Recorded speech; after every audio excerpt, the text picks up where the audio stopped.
the configuration and motion of the Earth, the Sun and the other planets in the solar system was debated for ages till Ptolemy, a Greek scientist, put forward his geocentric theory. His theory stated that the Earth is at the center of the universe and that the planets, stars and the Sun revolve around the Earth in circular orbits. Later, Copernicus, a Polish monk, put forward his heliocentric theory, which stated that Sun is at the center of the solar system and that all the planets, including the Earth, revolve around it in circular orbits.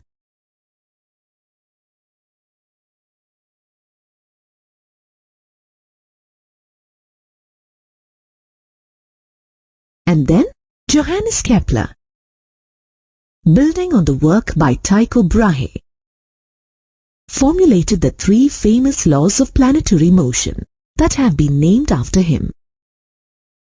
They are the law of orbits, the law of areas, and the law of periods. The first law, the law of orbits, states that all the planets revolve in elliptical orbits with the Sun at one of the foci of the ellipse.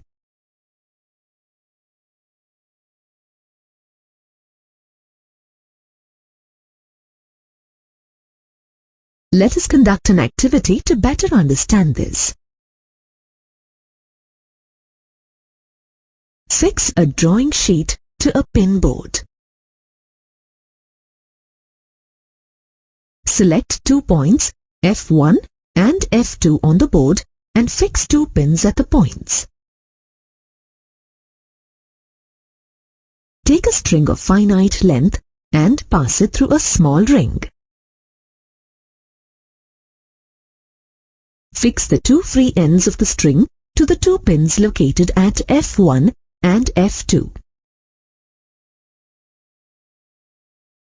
Pass a thin pencil through the small ring. Stretch the string taut at the tip of the pencil and draw a curve on the sheet by moving the pencil as shown. Take care that the string is taut while you draw the curve. The closed curve you observe is the ellipse. Points F1 and F2 are called the foci. The midpoint of AB, which is denoted as O, is the center of the ellipse. For any point P on the ellipse, the sum of the lengths PF1 and PF2 is constant. So, as per the first law, the Sun is at one of the foci of the ellipse and the planets rotate around it in elliptical orbits.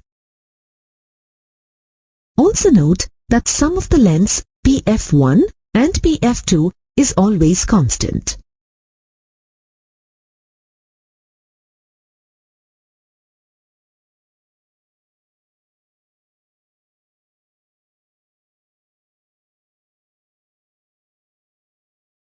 Kepler's second law of planetary motion is the law of areas. According to this law, the line joining the Sun and a planet sweeps equal areas in equal intervals of time. Consider a planet revolving around the Sun. Let P1 and P2 represent its position at the start and end of a 30-day duration. Let A1 represent the area swept during this period. Similarly, let P3 and P4 represent 2 positions of the Earth during its revolution for a 30-day duration, represented by A2. According to Kepler's second law of planetary motion, area A1 equals area A2. The concept of Kepler's second law can be understood by the fact that the angular momentum of the planet revolving in its orbit remains constant. This is because it is under the influence of a central force. The force of attraction pulls the planet towards the Sun, and the magnitude depends on the distance between them. For a body under the action of a central force, the angular momentum L, which is the product of mvr, remains constant. Here, r is the radius vector, v is the velocity vector, and m the mass of the body. If p is the linear momentum of the body,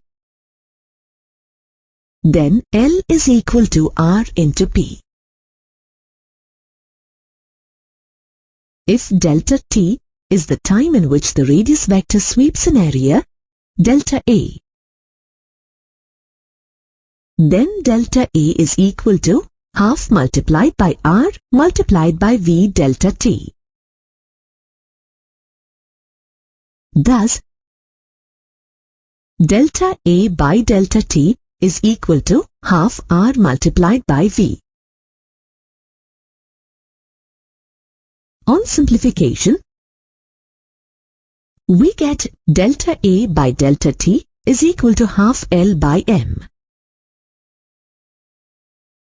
As L is constant, delta A by delta t is also constant. Hence, for a given time interval, delta t and delta A remain constant, thus proving Kepler's second law. Kepler's third law of planetary motion is called the law of periods. According to this law, the square of the time period of a planet is directly proportional to the cube of the semi-major axis of its elliptical orbit. That is, t squared is proportional to r cubed, where t is the time taken by the planet for one rotation and r is the length of the semi-major axis of its elliptical orbit. Kepler's laws revolutionized the field of astronomy and have helped people understand the configuration and movement of planets better.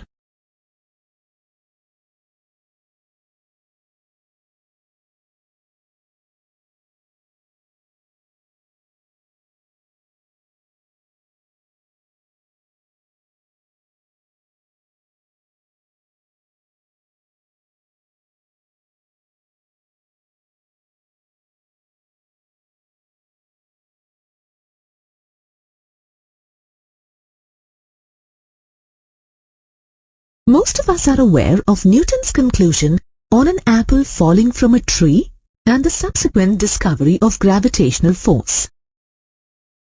He showed that the force responsible for the fall of that apple was the same as the force that held the moon in its orbit.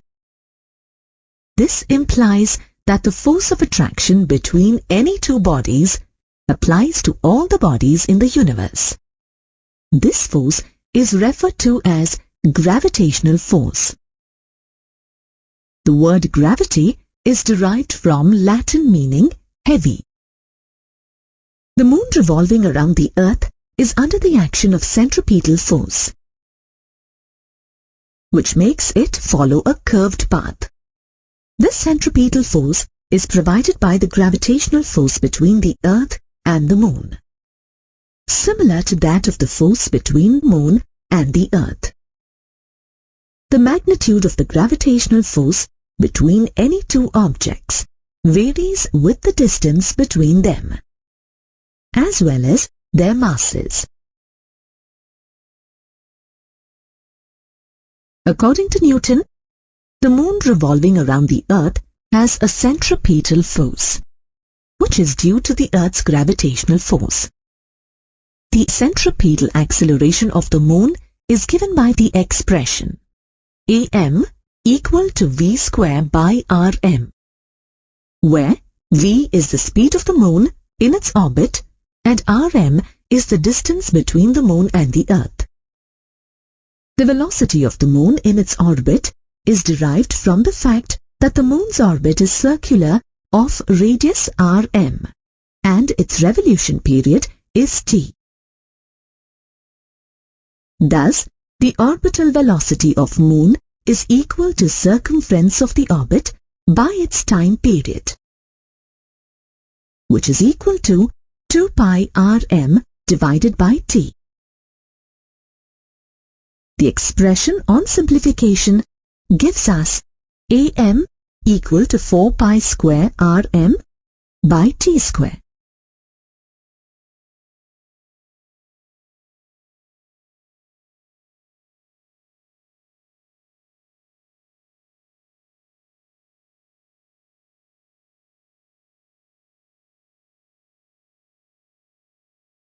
Substituting the values of rm and t in the expression and simplifying,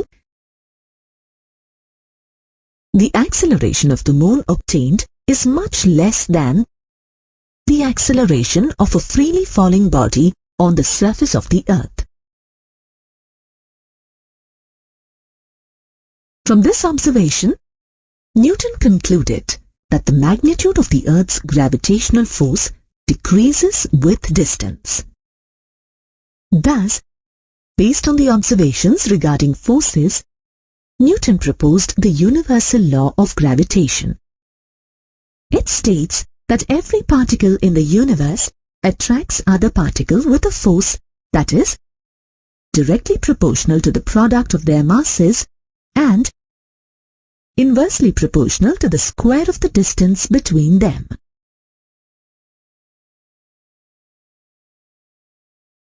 Thus, the law can be expressed as shown here. Combining the two expressions, we get F is directly proportional to m1 into m2 by r square. Here, m1 and m2 are point masses and r is the distance between the two particles.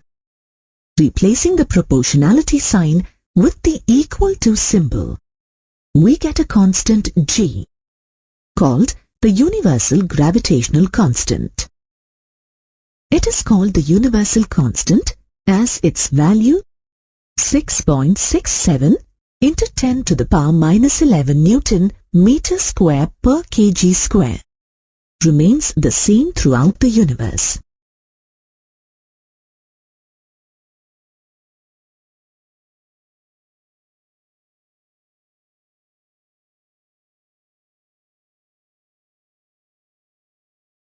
Now, let's consider a coordinate system having position vectors r1 and r2.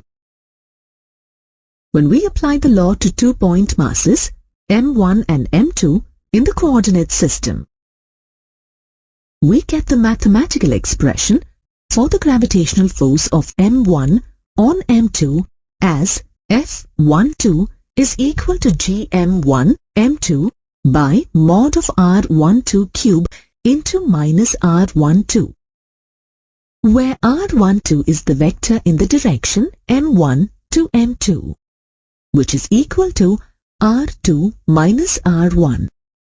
In the given expression, we use bold letters to represent the vectors. The negative sign indicates that the force is an attractive force and acts in the direction of minus r12, which is m2 to m1. Thus, the same expression can be written as F12 is equal to minus gm1 m2 by r12 square into r cap, where r cap is the unit vector in the direction m1 to m2. In this expression, the quantity gm1 m2 by r12 square is the magnitude of the force and can be denoted as modulus of F12. If F21 represents the gravitational force on point mass m1 due to point mass m2, then F12 represents the gravitational force on m2 due to m1. According to Newton's third law of motion, both the forces F12 and F21 are equal in magnitude and opposite in direction. Now, let's consider a system with more than 2 point masses. Say M1, M2, M3, M4 and M5, placed at different positions in space. In this case, the net gravitational pull forces exerted on a single mass, say M1, is the vector sum of the gravitational pull forces of all the other 4 masses on M1. Thus, the net gravitational force on the particle of mass M1 is given by F1 net is equal to the vector sum of F21, F31, F41 and F51.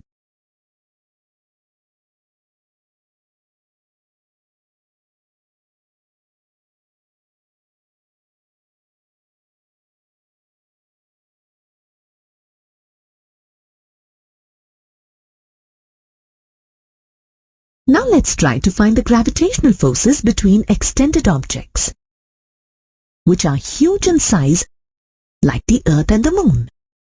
For this, we need to find the vector sum of the gravitational forces of all the particles that constitute the body. This can be obtained by using calculus.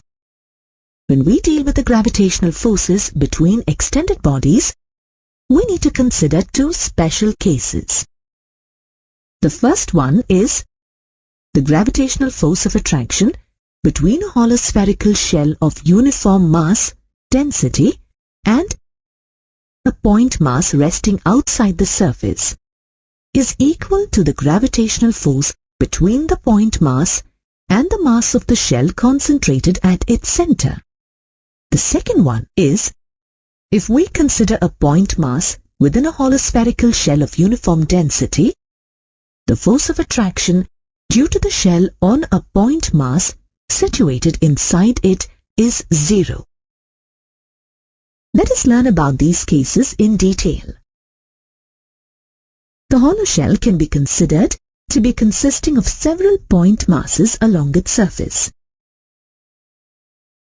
For example, consider the circular strip of the shell and the point masses on it.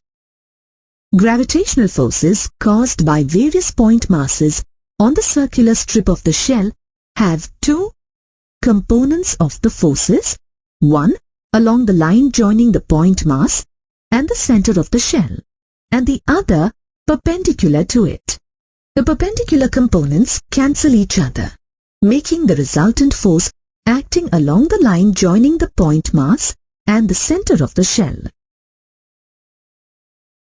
The magnitude of this net force is equal to the force between the point mass outside the shell and the total mass of the shell concentrated at its center.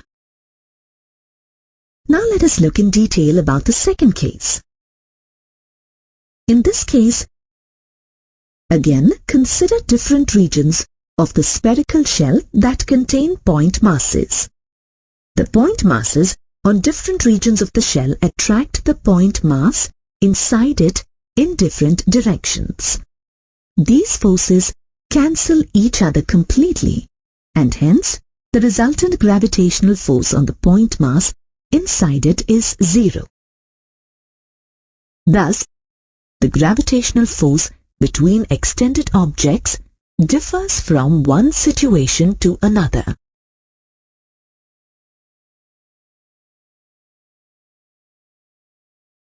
We learned earlier about the gravitational force between 2 bodies of masses m1 and m2 separated by a distance r. The expression for the force is given as F is equal to G into m1 multiplied by m2 by r square.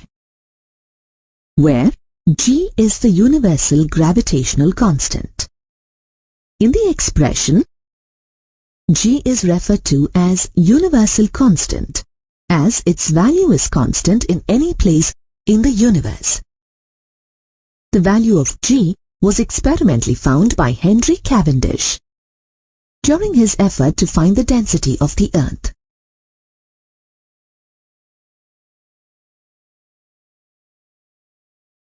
Have a look at Cavendish's apparatus. It consists of two pairs of spheres. One, a small pair of spheres, and the next is a large pair of metallic spheres. Now let us try to understand how this instrument helps measure the universal gravitational constant, g. Basically, the smaller pair of spheres is attached to either side of a light wooden rod, suspended from a rigid support by quartz fiber, and is free to rotate by twisting the fiber. The setup is kept within a closed environment to avoid air currents. The other two larger metallic spheres are brought from a distance close to the smaller spheres.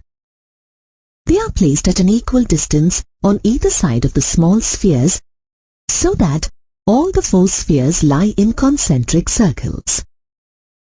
The gravitational force of attraction between the smaller and the bigger spheres causes the smaller ones to move towards the larger ones.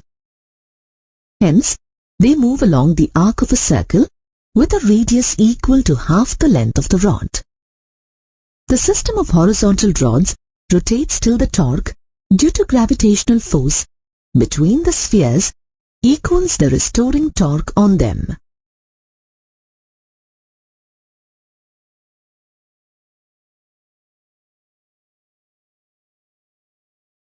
Thus, we have equation 1. The negative sign in this equation indicates that both the torques act in opposite directions. The total torque due to gravitational force between the spheres is denoted by equation 2. Here, r is the distance between the centers of the spheres and L is the length of the rod. The restoring torque is denoted by equation 3. Here, K is the restoring couple per unit angle, and theta is the angle through which the system of smaller spheres twist. The value of K can be derived by applying a known torque and measuring the corresponding angle. We equate equations 2 and 3 and hence deduce the expression for g. The value of theta can be obtained precisely by using the lamp, mirror, and the scale arrangement as shown here. By knowing the values of the other quantities in the expression, the accurate value of g is found to be 6.67259 multiplied by 10 raised to the power minus 11 Newton meter square per kg square. Interestingly, this is how Cavendish attempted to measure the mass of the Earth and subsequently its density.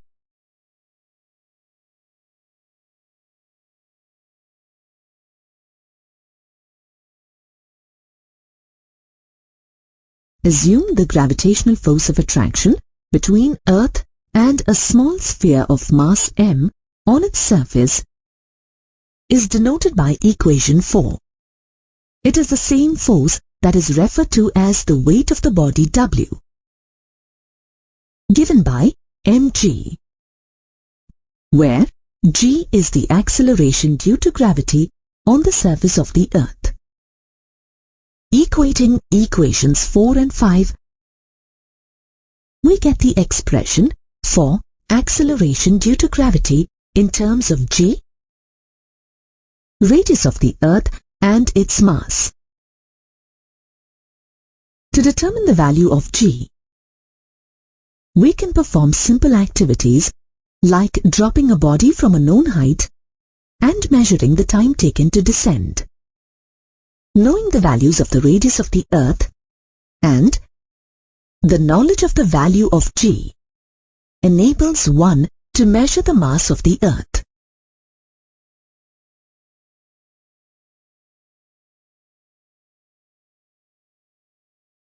In your earlier session, you learned about acceleration due to gravity on the surface of the Earth. The expression for acceleration due to gravity on the surface of the Earth is given by equation 1 as the product of universal gravitational constant g and mass of the Earth me divided by square of the radius of the Earth re. This is basically derived from the gravitational force between the Earth and a body on its surface, which is indicated by equation 2. F equals gme into m divided by re square, where m is the mass of the body on the surface of the Earth. Now let us assume that the body, that is the sphere, is taken away from the surface of the Earth to a height h, which is comparable to the radius of the Earth. The body placed at a given height experiences the gravitational force due to the Earth. It is represented in equation 3. F equals gme into m divided by square of re plus h. This gravitational force on the body towards the Earth is its weight. Since the weight of the body is determined by the product of its mass and acceleration due to gravity at a given height, the weight of the body at a given height is expressed as in equation 4. Fh equal to Wh, which is equal to m into Gh. In this equation, Gh is acceleration due to gravity at a given height from the surface of the Earth. We can obtain acceleration due to gravity at a given height by equating 3 and 4.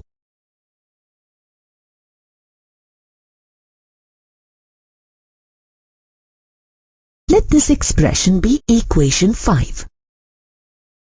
Comparing equations 1 and 5, we get the ratio of acceleration due to gravity at a given height to that on the surface of the Earth.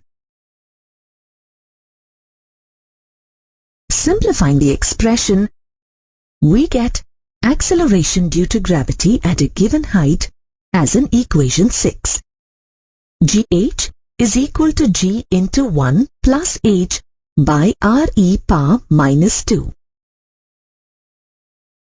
If the height of the body is much less than the radius of the Earth, then the ratio of h to re is much less than 1. Then, using the binomial expansion of the term in the parentheses, we arrive at the expression as equation 7. Gh equal to g into 1 minus 2 h by re.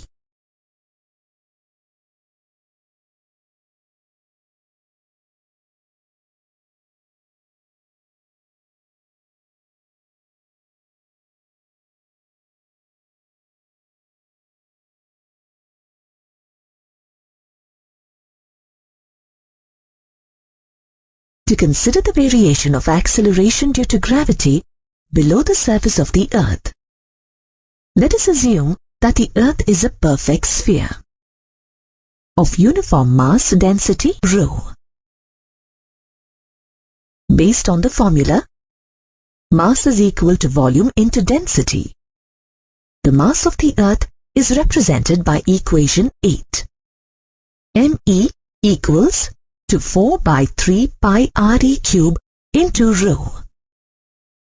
Hence, equation 9, which indicates acceleration due to gravity on the surface of the Earth, can be modified to as equation 10. G is equal to 4 by 3 G pi Re into rho. Now, consider a point mass placed at depth d below the surface of the Earth.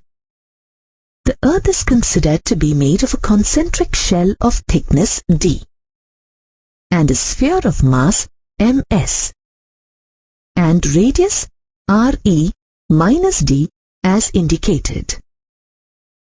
Thus, the mass of the inner sphere of Earth is represented by equation 11. Ms is equal to 4 by 3 pi into cube of Re minus d into rho. Here, gravitational force between the shell and the point mass is 0, as it lies inside the shell. However, there exists a gravitational force between the point mass and the part of the Earth of mass ms, as the point mass lies outside it. Thus, acceleration due to gravity on the surface of the sphere of radius Re minus d can be written as equation 12. Gd is equal to G divided by square of Re minus d multiplied with ms. This gives acceleration due to gravity at depth d, indicated by equation 13. Gd is equal to 4 by 3 G pi into Re minus d multiplied with rho. Acceleration due to gravity at depth d inside the Earth can be compared with that on the surface by considering the ratio shown using equations 10 and 13. On simplification, we get equation 14, which indicates acceleration due to gravity at a given depth from the surface of the Earth as Gd is equal to G multiplied by 1 minus of d by Re.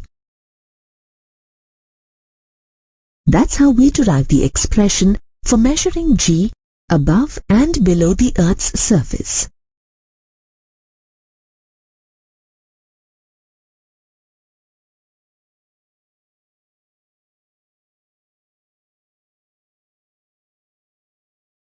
Earlier, you learned that when a body is lifted to a height from the surface of the Earth, the work done on the body is denoted by the expression W is equal to mgh, where m is the mass of the body. When a body is at ground level, the work done on the body is 0, as its height is 0. Thus, the ground is taken as the reference level or the datum level. The work done on the body while lifting is stored in it in the form of gravitational potential energy. If the position of a body is changed by the application of a force, the change in the potential energy of the body is equal to the amount of work done on the body. Now consider a body moved vertically from a point at a height h1 to another point at a height h2 as shown. The difference in the gravitational potential energy at these 2 points is equal to the work done by the force applied on it while lifting it through the height between the 2 points.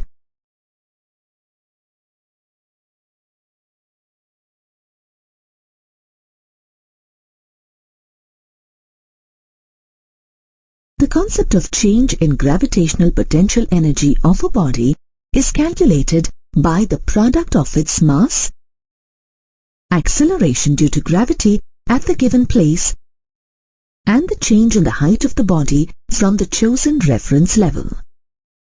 This is not applicable when we consider a point very far from the surface of the Earth, as the value of acceleration due to gravity is no more constant. Thus, the expression mg as the force acting on the body due to gravitational pull of the Earth is not applicable at that distance. To understand the concept of change in gravitational potential energy of a two-particle system, we use the gravitational force between the two and the concept of integral calculus. Now, consider a particle of mass m1 placed at a fixed position A and another of mass m2 moved from position B to C as shown. In moving the second particle from B to C, consider an arbitrary position D, where its distance from A at a given moment is r. The gravitational force of attraction between particles of masses m1 and m2, separated by distance r, which acts along dA, is g into m1 m2 divided by r square. Let this be equation 1. If the particle is moved through an infinitesimally small distance, dr, as shown, the work done by the gravitational force on the second particle is denoted by minus f dr. On substituting f in this expression, you get minus g into m1 m2 divided by r square into dr. Let this be equation 2. The negative sign in the equation is due to the fact that the direction of the displacement is opposite to that of the force. By definition, the negative work done on the second particle is equal to the change in gravitational potential energy of the two-particle system during this small displacement. Thus, Fdr is equal to g into m1 m2 divided by r square into dr. Let this expression be equation 3. The change in gravitational potential energy of the two-particle system as the second particle moves from B to C is a function of the distance r, is denoted by ur2 minus ur1 is equal to the integral of du within the limits r1 to r2. This is equal to the integral of gm1 m2 by r square dr within the limit r1 to r2. Let this be equation 4. On simplification,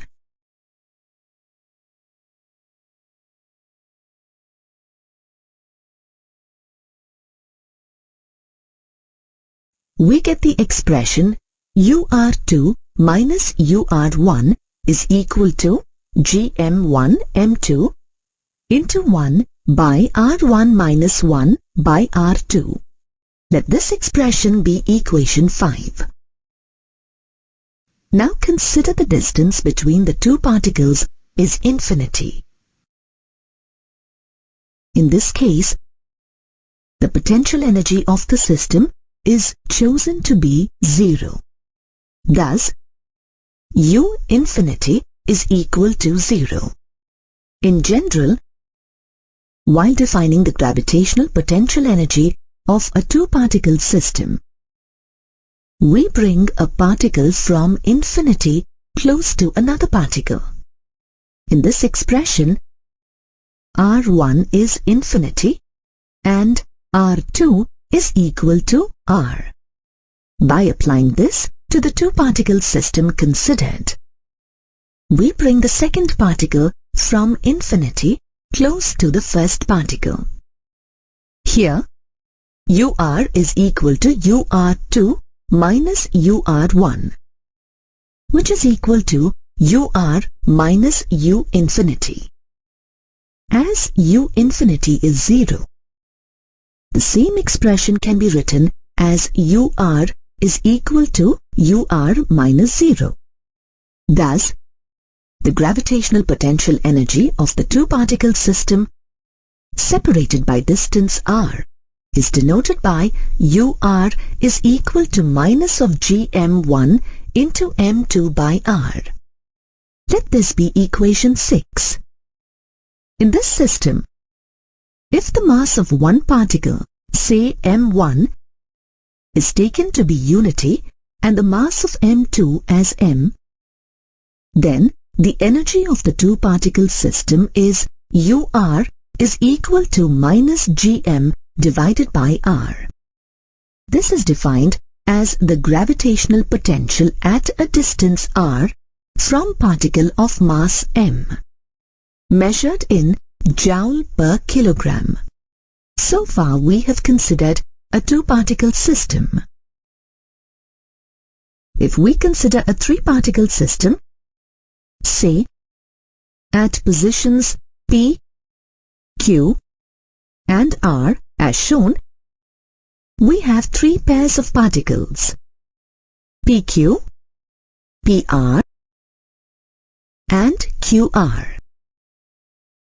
Thus, the total gravitational potential energy of the three-particle system is the sum of the potential for the three pairs of particles. Extrapolating this application of superposition principle to an isolated system containing n number of particles, the total potential energy of the system of particles is equal to the sum of the energies of all the possible pairs of its constituent particles.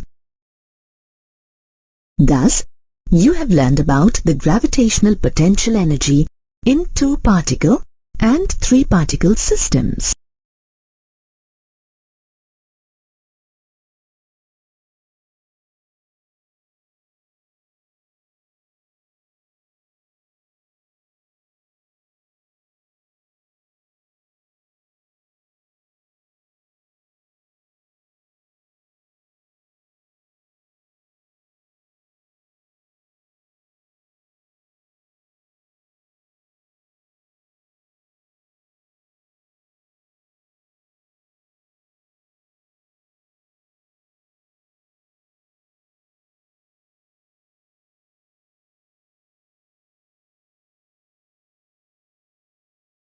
If you throw a body vertically upwards with some velocity from the ground, it attains the height where its velocity becomes 0 and then returns to the point of projection. As soon as the body is thrown, it is under G acting towards the center of the earth. When the body is on its way up, it is under retardation till it attains 0 velocity and then returns to the ground due to gravitational pull. Here, as the body moves up, its kinetic energy is converted into potential energy. This is based on the law of conservation of energy, that the total energy of the system remains constant. Thus, it is obvious that if the velocity of projection is increased, the maximum height attained by the body increases. But whatever the maximum height attained by the body projected vertically upwards, you feel that the body comes back to the earth. Is it possible to project a body vertically upwards at such great speed that it does not return to the ground?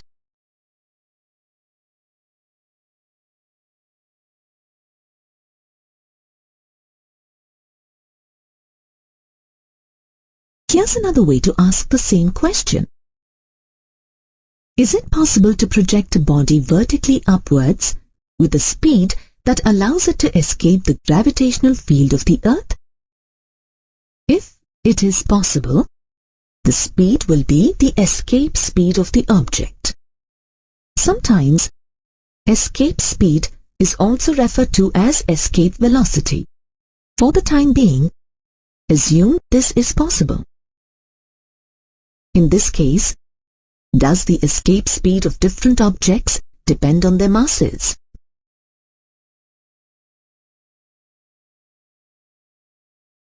Let's answer the question with the same example. consider a position A on the surface of the Earth, from where the body of mass m is projected vertically upwards with velocity u. Then, its kinetic energy at the surface of the Earth is given by half mu square. Let this be equation 1. The potential energy of the Earth body system at the Earth's surface is denoted by PEA is equal to minus GMEM divided by RE. Let this be equation 2. In this equation, ME is the mass of the Earth and RE is the radius of the Earth. Thus, the total energy of the body on the surface of the Earth when it is projected vertically upwards is the sum of its kinetic and potential energies, and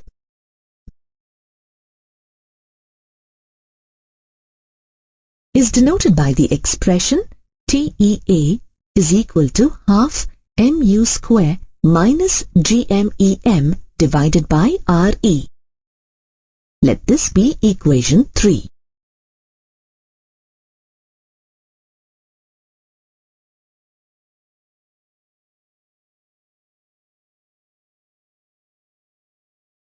Now, assume the body moves continuously in the upward direction with a continuous change in its velocity.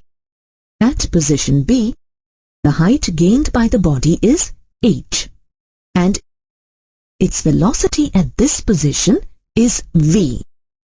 Then the kinetic energy of the body at the height gained is expressed as half mv square. Let this be equation 4.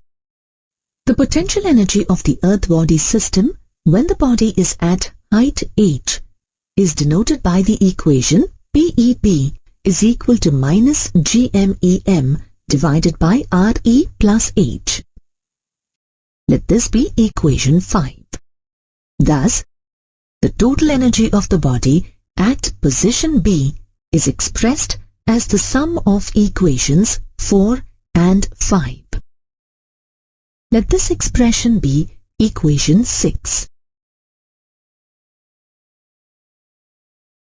According to the law of conservation of energy, the total energy of the Earth body system at position B is equal to the total energy at position A, denoted by equation 7. On submitting the corresponding terms for the respective energies in equation 7, and on further simplification, you get the equation for kinetic energy of the body at the given height, as expressed in equation 8.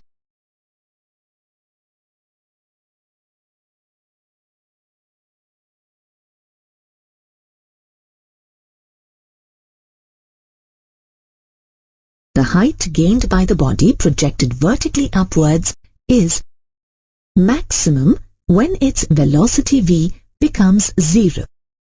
This is possible when the sum of all the terms on the right side of equation 8 is equal to 0. In case velocity v always has a positive value, then the body continues to move vertically upwards, thus increasing the value of h to infinity, which eventually happens when the body escapes the gravitational field of the Earth. This is possible when the combination of the terms in the right side of equation 8 is greater than or equal to 0 for any value of height h. Thus, the minimum value of u can be obtained by equating the expression to 0. Also, when h becomes infinity, the expression that includes h in equation 8 becomes 0.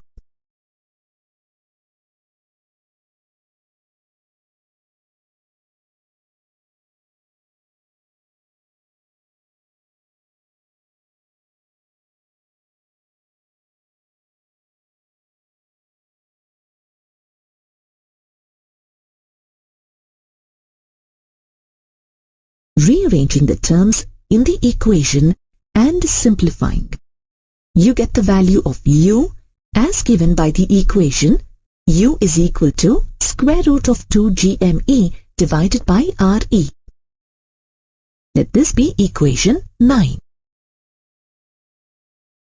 If this was the minimum value of velocity of projection of a body vertically upwards, then the body would escape the Earth's gravitational field. Thus, equation 9 represents the expression for the escape speed of a body on the surface of the Earth. It is clear from the expression that the value of the escape speed of a body on a given planet does not depend on the mass of the body. It depends on the mass of the planet and the radius of the planet. If the body is projected from a height h from the surface of the Earth, then the escape speed from that height is obtained by replacing the denominator of equation 9 with Re plus h as shown in equation 10. Using the relation of acceleration due to gravity on the surface of the Earth and the mass, radius of the Earth and universal gravitational constant and simplifying, you get equation 11.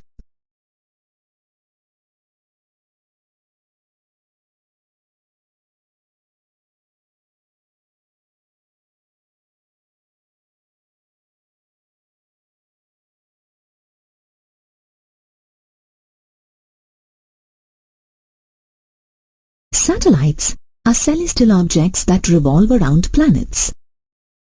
As planets themselves revolve around the Sun, they too are considered satellites.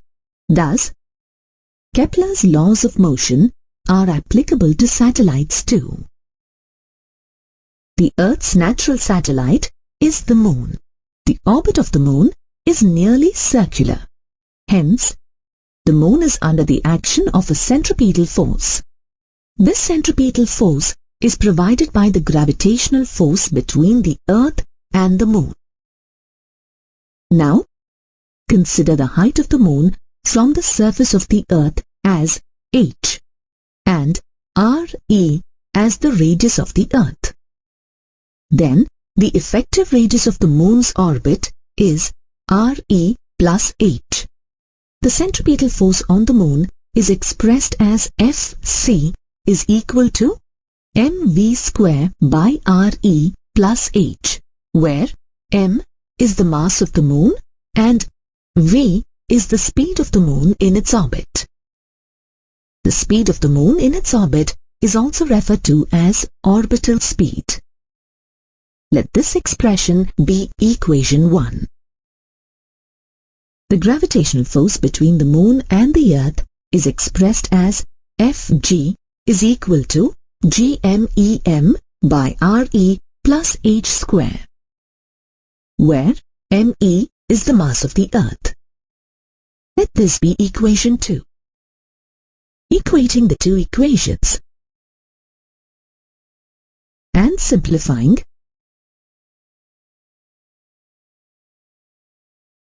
you get the expression for the speed of the Moon in its orbit as square root of gme divided by Re plus h. Let this be equation 3. Once you know the expression for the speed of Moon in its orbit, you can find the kinetic energy of the Moon using the expression Ke is equal to half mv square. Substituting the expression for speed from equation 3 in the expression for kinetic energy,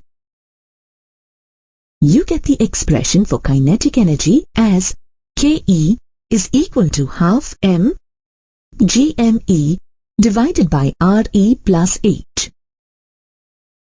Let this be equation 4. Earlier, you learnt about the potential energy of a two-body system. Applying the concept of potential energy to the Earth-Moon system, you get the expression for potential energy as Pe is equal to minus gmem divided by RE plus H.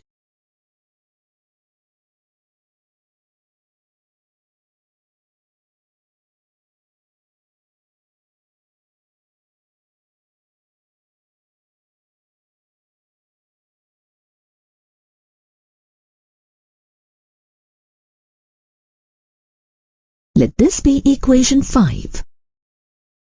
Now the total energy of the Moon in its orbit is determined by the sum of its kinetic energy and potential energy.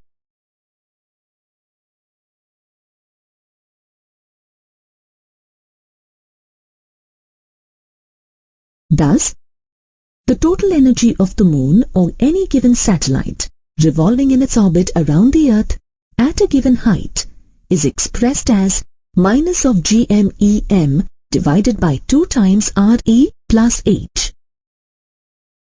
The total energy of an orbiting satellite is found to be negative.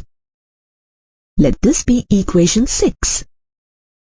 Now, let's see what happens if the orbit of a given satellite is close to the surface of the Earth. In this case, the height h of the satellite becomes negligible when compared to the radius of the Earth. Thus, h in equation 6 can be neglected, and you get the expression for total energy of an orbiting satellite as TE is equal to minus GMEM divided by 2RE. Let this be equation 7. The speed of the satellite in its orbit is obtained by substituting 0 for h in equation 3. This gives the speed of the satellite in its orbit as v equal to square root of GME by RE. Let this be equation 8. Using the relation between acceleration due to gravity on the surface of the Earth and the universal gravitational constant, the orbital speed of the satellite can be expressed as v equals square root of GRE. Let this be equation 9.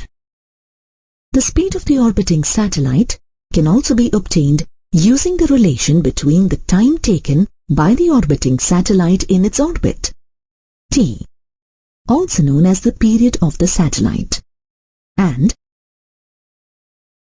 the length of the orbit. As the orbit is circular, the length of the orbit is the circumference of the circle, 2 pi RE. Thus, the speed of the satellite in its orbit is given by the expression v is equal to 2 pi RE divided by t. On rearranging the expression, you get the time period as t is equal to 2 pi RE divided by v. Substituting the expression for v from equation 8. In this expression, and simplifying,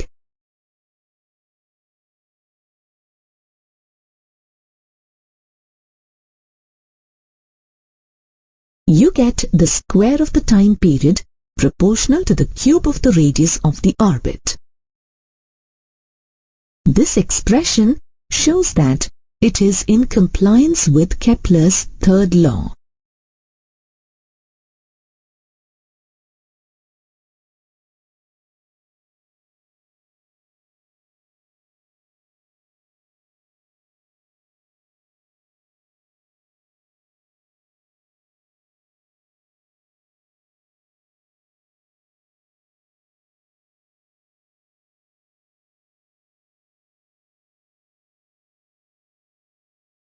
In today's world, communication plays an important role. Satellites are used for effective communication. Apart from communication, satellites are used for various purposes ranging from analysis of weather conditions in a region, live transmission of cricket matches through television, exploration of minerals from the Earth, and for geographical purposes.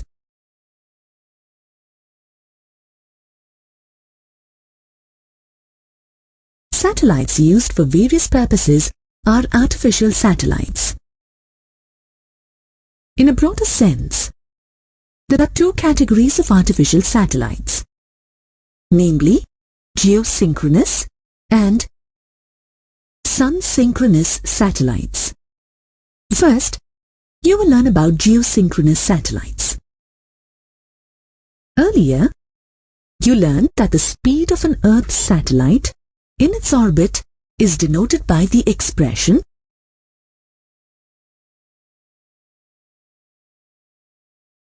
v is equal to 2 pi into Re plus h divided by t, where Re is the radius of the Earth, h is the height of the satellite from the Earth's surface, and t is the time taken by the satellite to complete one revolution around the Earth, which is referred to as its time period.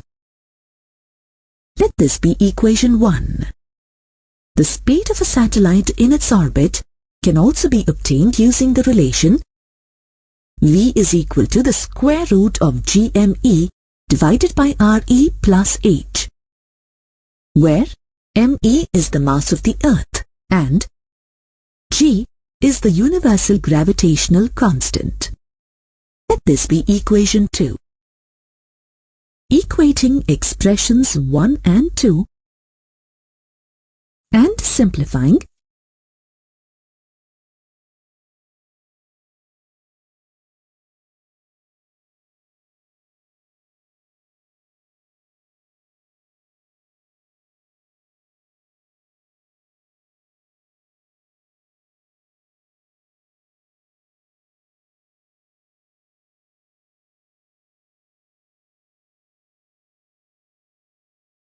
you get the expression for h, as shown in equation 3. Knowing the data for the mass of the Earth, its radius and universal gravitational constant, you can estimate the height of the satellite for which the period of revolution is 24 hours. This is done by substituting the corresponding values in equation 3 and simplifying as shown.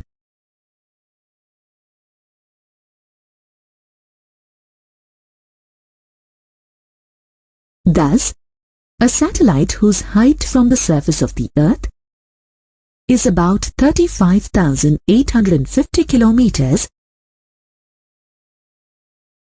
has a period of revolution equal to that of the period of rotation of the Earth.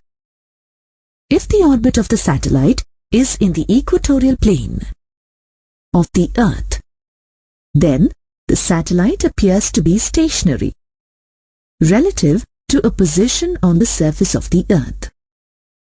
Such satellites are called geostationary satellites or geosynchronous satellites, as their motion in their orbit is synchronized with the rotation of the Earth. Generally, this type of satellite is used for telecommunications and mass communications.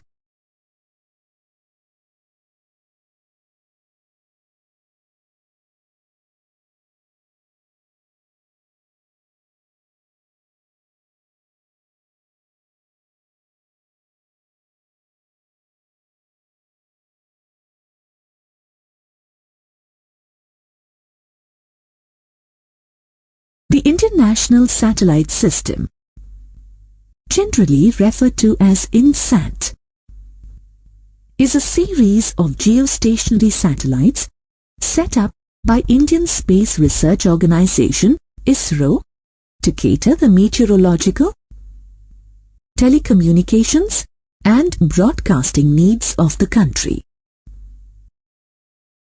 Now, you will learn about the second type of artificial satellite, a sun-synchronous satellite, also referred to as a polar satellite.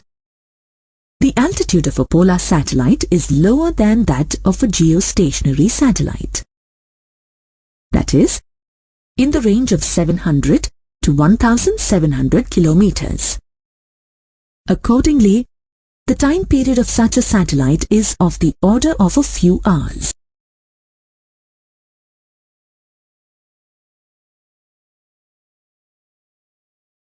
The orbit of these satellites is such that the satellite moves in a plane that is near normal to the equatorial plane, moving closely to the poles of the Earth for every revolution, while the Earth rotates in west to east direction. Why are these planets called sun-synchronous? As you know, the local time at a given place on the Earth depends on the longitude of the place.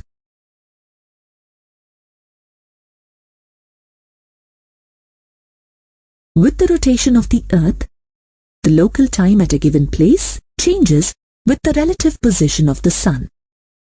The orbit of a sun-synchronous satellite is designed in such a way that the angle between the plane of the orbit and the line joining the Earth and the Sun are fixed.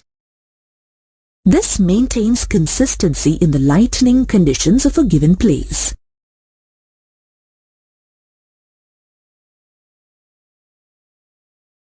When a satellite revolves around the Earth, successive north-south passes are displaced the same distance as the Earth rotates during one orbital period of the satellite. As a result, the satellite covers the given place at the same local sun time daily. Thus, the motion of the satellite is synchronized with the local sun time at the given place. Hence, these types of satellites are called sun-synchronous satellites. As they cover the polar regions for every revolution, these satellites are referred to as polar satellites.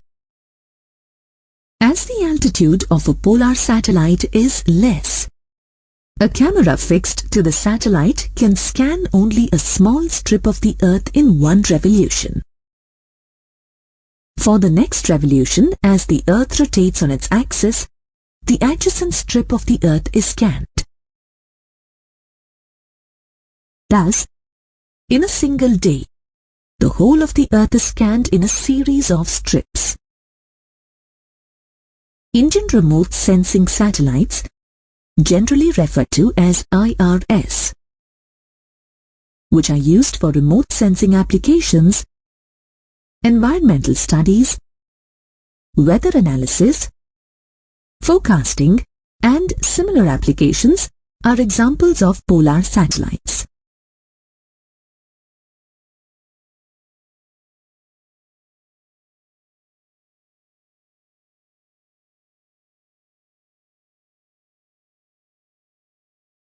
Artificial satellites are generally unmanned. At times, cosmonauts are sent along with satellites into space to conduct certain studies. In space, they feel zero gravity or weightlessness.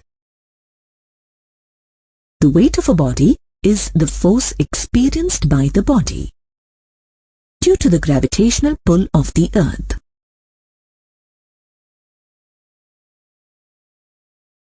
A spring balance that measures the weight of a body works on the principle of extension of the spring.